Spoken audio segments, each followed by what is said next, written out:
কর্মযত সুন্দর, ঈশ্বর আশীর্বাদ সর্বদা। আজ বলবো পিতৃতত্ত্বের রাশি বিশ্ব রাশি 2025 কেমন যেতে চলেছে।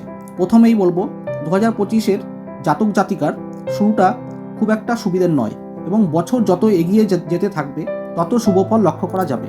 2025 সালে বিশ্ব রাশিকে সম্পর্কের জায়গা থেকে ভীষণ সাবধান থাকতে হবে, কারণ আপনার সপ্তমপতি নিজস্ব থাকার কারণে সম্পর্কের কারণে আপনার অর্থনৈতিক বা সেভিংস নষ্ট হয়ে যাওয়াটা খুব স্বাভাবিক এবং বৈবাহিক জীবনে একটা সমস্যা দাঁড়াবে এবং আপনাকে কোর্টের দ্বারস্থ হতে হবে। বিশ্বরাশি জাতক জাতিকার আর্থিক দিকটা ভালো হবে বছরের মাঝামাঝি সময় থেকে। ব্যবসায় ভালো মুনাফা অর্জন হবে এবং শনির কারণে বিশেষ সফলতা পাবেন এই বছর 2025 সাল।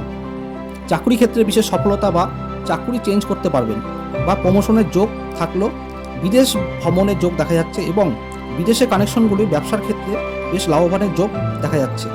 শারীরিক ভাব দেখা যাচ্ছে মোটামুটি শুভর ওপরে দেখা যাচ্ছে। পেটের সমস্যা, একটু দাঁতের সমস্যা বা মাইগ্রেনজনিত সমস্যা থাকবে।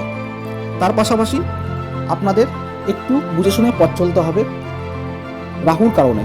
আজকে এটুকুই শেষ করলাম। আশা করি ভিডিওটা ভালো লাগলে আপনারা শেয়ার করবেন। আজকের মতো নমস্কার।